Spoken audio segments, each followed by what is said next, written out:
I see why you like to come out here. Would you mind explaining it to your mother? I love to watch my father paint. Or really, I love to hear him talk while he painted. I learned a lot about my dad that way. He told me all sorts of things, like how he got his first job delivering hay and how he'd wished he'd finished college. Then, one day, he surprised me. What's going on with you and, Bryce Lasky?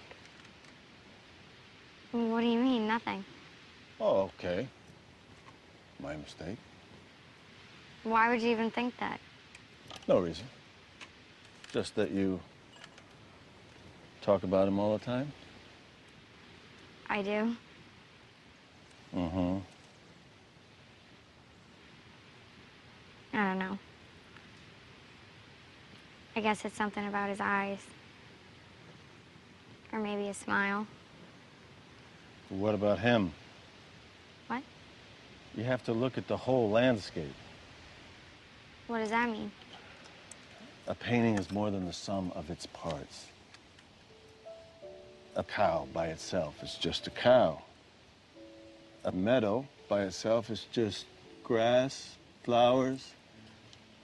And the sun peeking through the trees is just a beam of light. But you put them all together, and it can be magic. I didn't really understand what he was saying until one afternoon when I was up in the sycamore tree. I was rescuing a kite. It was a long way up, higher than I'd ever been. And the higher I got, the more amazed I was by the view.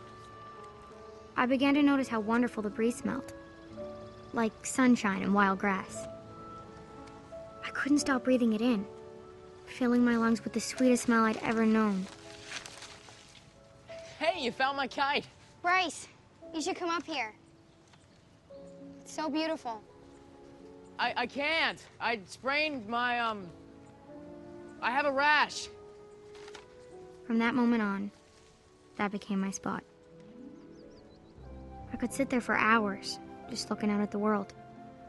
Some days the sunsets would be purple and pink, and some days they were a blazing orange, setting fire to the clouds on the horizon. It was during one of those sunsets that my father's idea of the whole being greater than the sum of its parts moved from my head to my heart. Some days I would get there extra early to watch the sunrise. One morning, I was making mental notes of how the pink and orange streaks of light were cutting through the clouds, so I could tell my dad, when I heard a noise below. Excuse me! Excuse me! I'm sorry, but you can't park there. That's a bus stop. Hey, what are you doing up there? You can't be up there. We gotta take this thing down. The tree? Yeah? Now come on down. But who told you you could cut it down? The owner. Why? Because he's gonna build a house, and this tree's in the way. So come on, girl, we got work to do. You can't cut it down. You just can't. Listen, girl, I'm this close to calling the police. You are trespassing and obstructing progress on a contracted job. Now either you come down, or we're gonna cut you down. Go ahead. Cut me down. I'm not coming down. I'm never coming down. Bryce, you guys, come up here with me. They won't cut it down if we're all up here. Bryce, please don't let them do this. Come on, you guys. Bryce, please, you don't have to come up this high, just a little ways. Bryce, please. What happened after that was a blur. It seemed like the whole town was there. But still, I wouldn't move. Then my father showed up.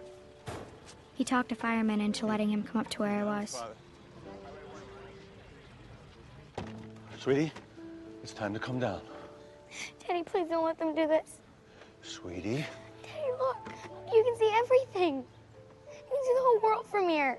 No view is worth my daughter's safety. Now, come on. I can't. Juliana, it's time to come down now. Please, Daddy. It's time.